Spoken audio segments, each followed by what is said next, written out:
Welcome, dear friends, to Timeless Wisdom. I am an old man now, a lifetime of lessons tucked under my belt. Picture me here, in my worn armchair by the window, a cup of tea steaming in my hands, the world humming outside while I sit still, thinking back. Once, I was the sort who'd dash from house to house, laughing with folks, filling my days with faces. But these days, I linger more at home, and there's a reason, a handful of them, really. That's what we're unpacking today, 6 truths I've learned about why, past 70, I don't visit people like I used to. This isn't just a yarn from an old-timer, it's a mirror for you, whether you're 20 dreaming big or 80 looking back like me. I've walked this earth long enough to know what weighs heavy and what lifts light, and I am here to share it. This video's brimming with wisdom stories from my years, echoes from folks across the globe, truths that hit deep. It's a long journey, nigh on 2 hours, but I promise you, watch it through, every minute, and you'll carry something lasting away. Don't skip ahead. This is a tale that builds, a well you've got to draw from, slow and steady to taste the full sweetness. So settle in, grab something warm, and let us walk this road together. If it stirs you, drop a comment below, tell me what rings true for you. And if you haven't yet, hit that subscribe button. Timeless Wisdom's a hearth for souls seeking light, and I'd love you to sit by it with me. Let us begin with the first truth, how energy, that wild river of youth, turns into something you guard like gold in old age. Truth number 1, prioritizing energy for meaningful interactions. Let us start with energy. When I was a lad of 20, I could run from dawn to dusk, work a full day, visit 3 houses, and still dance at a barn party till midnight. Energy was a river that never ran dry. But now? It's more like a well, deep, yes, but I've got to draw it up carefully. The video I watched said it plain: as you age, you realize your energy's not endless. You start picking who's worth the bucket's worth. Back in 6'8", I remember piling into my old Ford with my wife, Mary God rest her soul, and driving an hour just to see my cousin Ed. We'd sit on his porch, swap stories, laugh till our sides hurt. It was worth every mile. But these days, I think twice. Not because I don't love Ed, he's still kicking at 82, but because that drive takes more out of me now. My knees ache, my eyes tire, and by the time I get there, I am half spent. So I ask myself, who really fills my cup? For me, it's my daughter, Claire, and her kids. When I see them, it's not just a visit, it's a transfusion of life. We bake cookies, tell old tales, and I leave feeling richer. But the neighbor down the street who only talks about his lawnmower? Or the old work buddy who drones on about politics? I pass. It's not cold-hearted, it's knowing my limits. I've learned this: youth chases quantity, more faces, more places. Age seeks quality. I'd rather have 1 golden hour with Claire than 10 lukewarm ones scattered across town.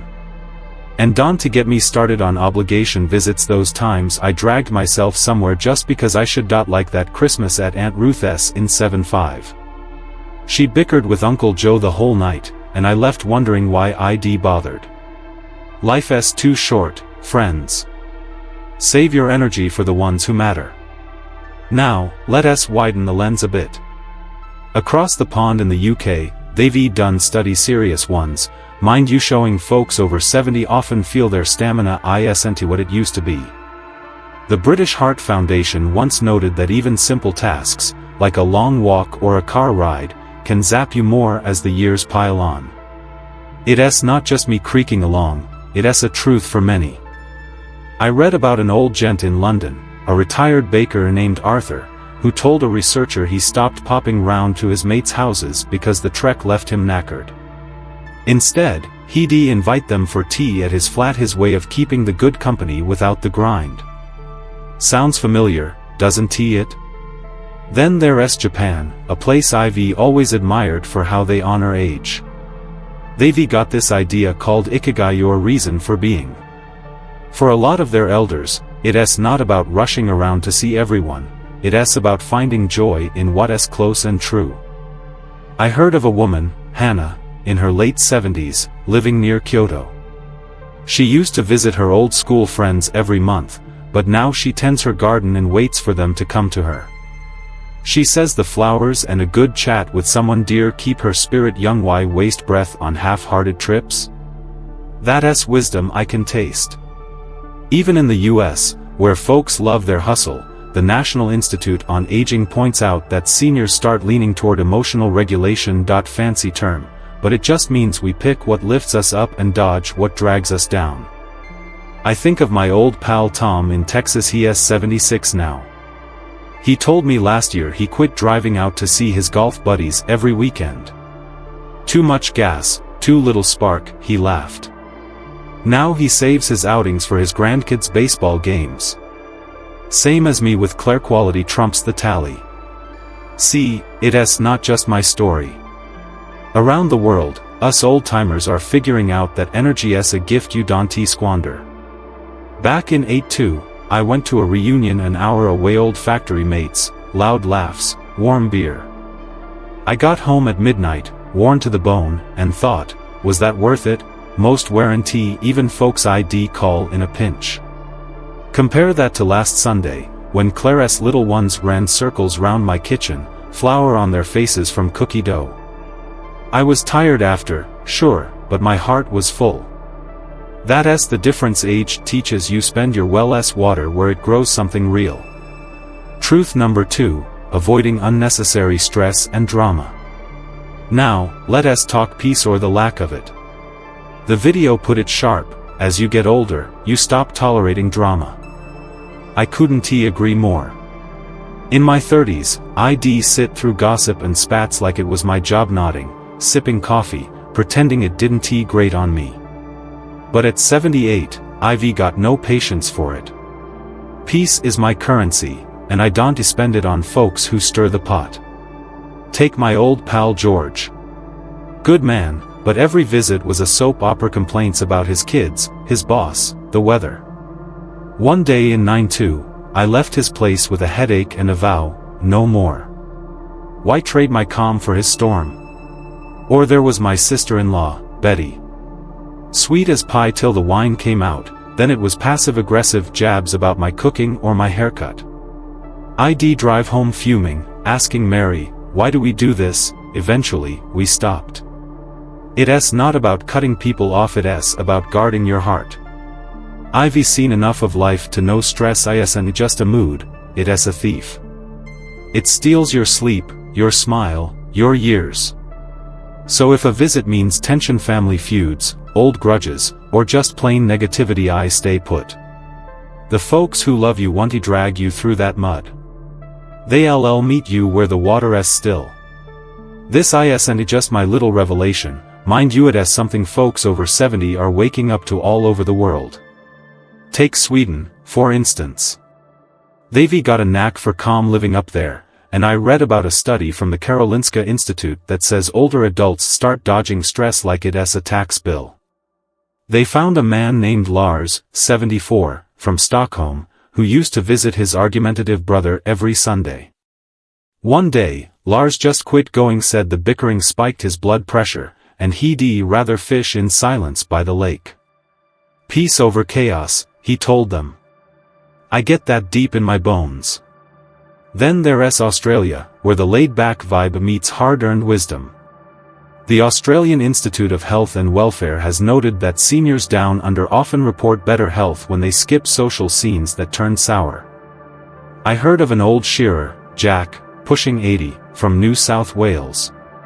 He stopped dropping by his mates' barbecues because the talk always veered into politics and old scores. I'd rather watch the kangaroos hop than hear 'em hop mad, he said. Jack's got it right. Why let drama nibble at your days? Even in Canada, where folks are known for being polite, the shift holds true. The Canadian Mental Health Association points out that people past 70 often prioritize mental well-being over keeping up appearances. I think of a widow, Margaret, from Nova Scotia, who told a local paper she stopped visiting her cousins after every gathering ended in snide remarks about her late husband's habits. She traded those trips for knitting by her wood stove, and she swears her heart's lighter for it. That's the ticket piece isn't free, you've got to guard it. Back in 84, I went to a family reunion 2 hours each way, all for a shouting match over who got Grandpa's watch. I came home drained, thinking, never again. Compare that to last month, when I said no to a neighbor's invite, knew it be gripes and grumbles, and spent the evening with a cup of tea, watching the stars.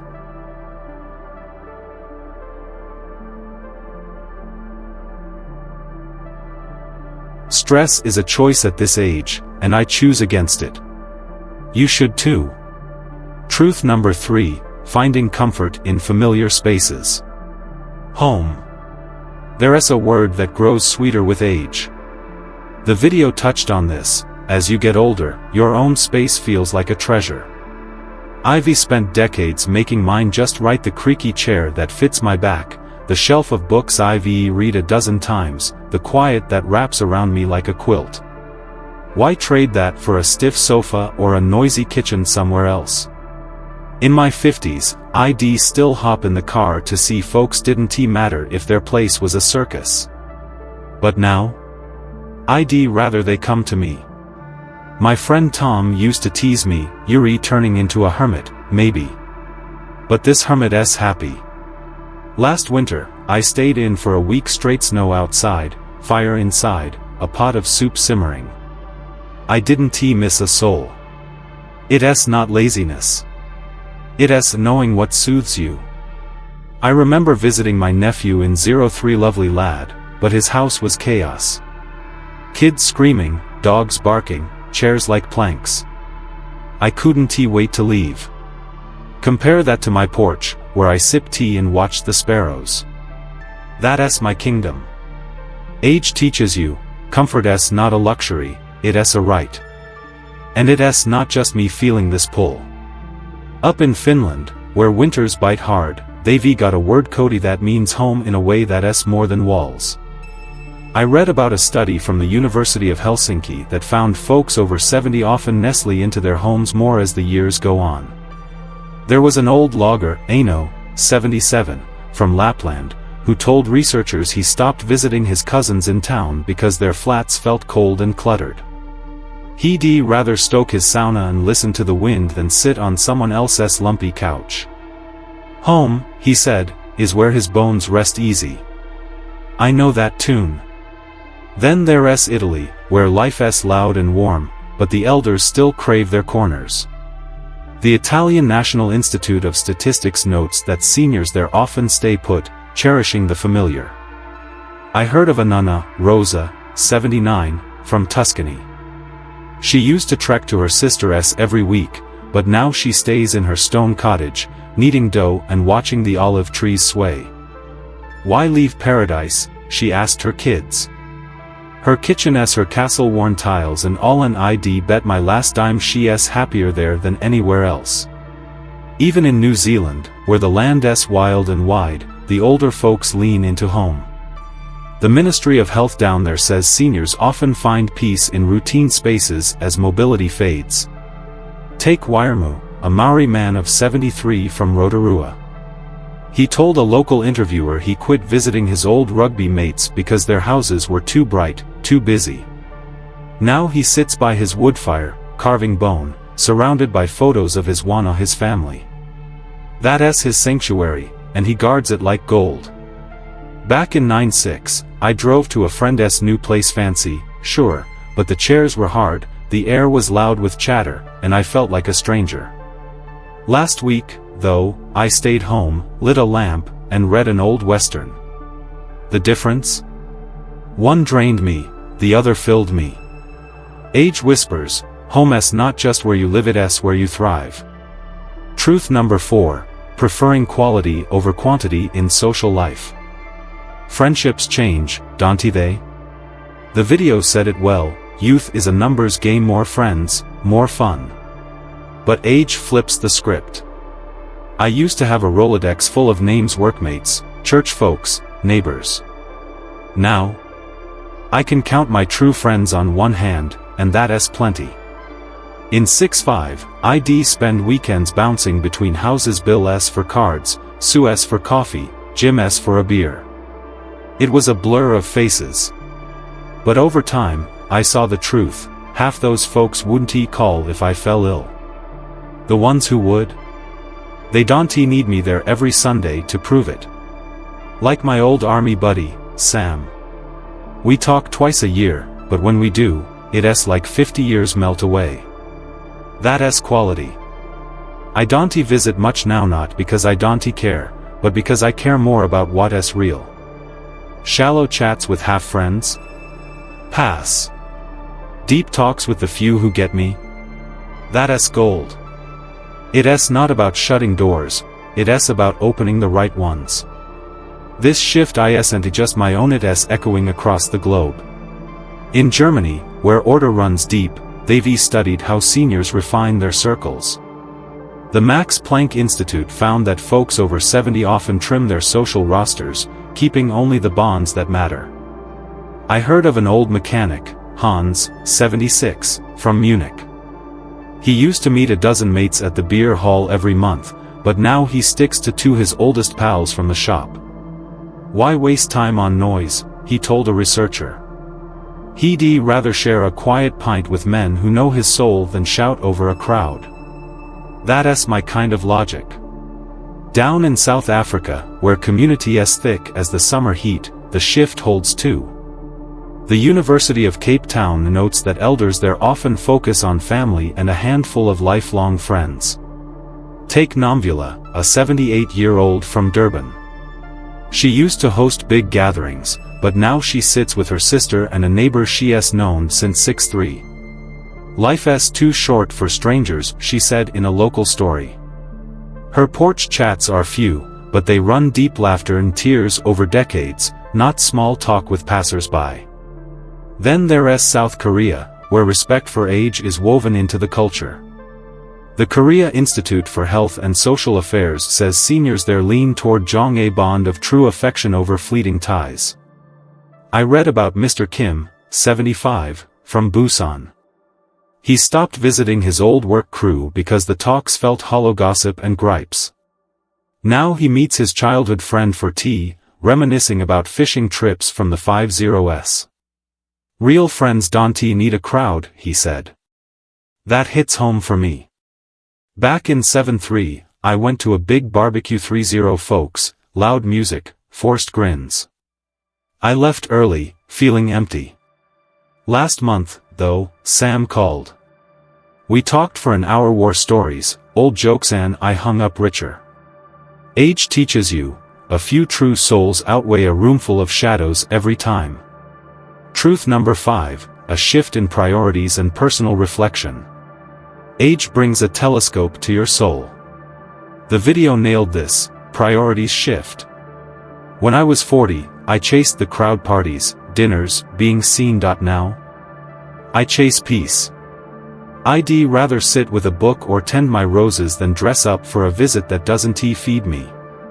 In 8-5, I was the life of every gathering, laughing, hosting, never still. But by 70, I found joy in stillness. I started painting, nothing fancy, just colors on canvas. I'd spend hours alone, and it wasn't lonely, it was alive. Visiting folks fell off the list, not out of spite, but because I'd rather reflect than perform. Life's too precious to waste on what doesn't fit anymore. This isn't just my road, it's a path walked worldwide. In Denmark, where they've mastered contentment, there's this idea of hugekozy, quiet joy. The Danish Research Center for the Elderly found that folks over 70 often turn inward, savoring simple pleasures over social bustle. I read about Ingrid, 79, from Copenhagen. She used to host big family lunches, but now she knits by her window, watching the snow fall. I've earned my calm, she told a local paper. No more rushing to please others, she's tending her own soul, and I feel that in my marrow. Then there's India, where wisdom runs ancient and deep. The National Institute of Mental Health and Neurosciences says seniors there often shift to self-reflection as years stack up. Take Ramesh, 77, from Kerala. He used to visit his old colleagues weekly, but now he sits by the river, writing poems about his boyhood. "The world can wait," he said in a community story. He's not hiding, he's digging into what matters, letting the chatter fade. That's a lesson I've taken to heart. Even in Brazil, where life pulses with samba and sun, the shift holds. The Brazilian Society of Geriatrics notes that older adults often prioritize personal growth over endless socializing. I heard of Dona Maria, 74, from Salvador. She used to dance at every neighborhood party, but now she tends her orchids and listens to old records. "I've lived for others long enough," she told her grandson. Her days are hers now, rich with quiet, not drained by noise. That's the beauty of age, you choose your rhythm. Back in 91, I threw a big birthday bash, 50 guests, all noise and clatter. I smiled through it, but inside I craved silence. Last year, though, I spent my 78th alone with a canvas, painting a sunset ID scene in 6:2. No one clapped, but my spirit did. Around the world, us old folks are learning, life's not about filling seats, it's about filling yourself. Denmark's cozy corners, India's riverside musings, Brazil's orchid mornings, they all whisper the same truth. At 70 and beyond, you don't owe the crowd your time, you owe yourself your peace. Truth number 6, recognizing true friendships don't need frequent visits. Last one, and it's a beauty, real friends don't need a timetable. The video said it, and I've lived it. When I was young, I thought distance killed bonds. But time taught me, the good ones endure. My friend Ellen, we've seen each other twice since 99, yet she's closer than ever. Why? Trust, not visits. I used to fret if I didn't check in. Now I know, the ones who matter don't count the days. They show up when it counts: sickness, loss, joy. That's enough. Visiting less isn't losing them, it's trusting them. This truth isn't mine alone, it's a thread running through lives worldwide. In Spain, where passion colors everything, they've got a saying: amigos de verdad no necesitan verse todos los días. True friends don't need to see each other every day. The Spanish National Research Council found that folks over 70 often cherish depth over frequency. I heard of Miguel, 78, from Granada. He used to meet his old flamenco crew weekly, but now he catches up with his best mate, Paco, once a year. "He knows my heart," Miguel said in a local tale. They talk of old dances and hard times, and that's plenty. Time doesn't fray what's real. Then there's Mexico, where family and friends blur into one big embrace. The National Institute of Geriatrics says seniors there often let go of casual ties but hold tight to the deep ones. Take Don Jos, 75, from Oaxaca. He stopped visiting his market buddies because the chatter felt thin, but his friend from the 60s, Luis, stays gold. They meet every few months, sharing mezcal and memories of lost loves. "He's my brother without blood," Jos told a neighbor. No daily visits needed, just a bond that bends, not breaks. Even in Ireland, land of storytelling and stout, the old ones see it clear. The Irish longitudinal study on aging notes that folks past 70 value lasting friendships over constant contact. I read about Siobhan, 77, from Galway. She used to trek to her cousins every month, but now she leans on her friend Mary, met in 6'5" at a CIL dance. They see each other twice a year, swapping tales by the fire. "She's my rock," Siobhan said. "Distance doesn't dim that light, it shines through the gaps." Back in 88, I worried Ellen would drift away. We lived states apart, and visits were rare. But when Mary passed in 01, she was there, no questions asked. Last week, we talked on the phone, laughed about our gray hairs, and it was like yesterday. Spain's flamenco nights, Mexico's mezcal toasts, Ireland's fireside chats, they all sing the same song. True friends don't clock your visits, they carry your trust. At 78, Ivy learned that the marrow of it, less time together, more soul forever. Well, friends, here we are at the end of our long ramble, 6 truths laid bare, from an old man's heart to yours. Ivy poured nigh on 8 decades into this, energy saved for the dear ones, peace guarded like a treasure, home cherished as a kingdom, friendships whittled to the true, priorities bent toward stillness, and trust in bonds that need no clock. Ivy learned life's not about running ragged to please the world, it's about standing firm in what feeds your soul. This isn't just my tale, it's a lantern for you, wherever you stand on life's path. You've stuck with me through it all, and I am grateful. This video's a deep well, every story, every lesson, every whisper from lands far off was meant to fill you up. If you skipped a bit, go back, the gold's in the whole, not the pieces. I've seen too many years to waste words, and every one here counts. What's the takeaway? Live for what lasts, let the rest drift like leaves on the wind. Now, I'd love to hear from you. Drop a comment below what struck you most. Maybe it's a memory it stirred, or a choice you're mulling over. Your thoughts keep this old heart ticking, so don't hold back. And if this spoke to you, subscribe to Timeless Wisdom, there's more where this came from, and I'd hate for you to miss it. Share this with someone you reckon needs it, wisdom's no good hoarded. Thank you for sitting with me today, watch it all again if you can, let it sink in. Until next time, take care of your soul, and may your days be rich with what matters.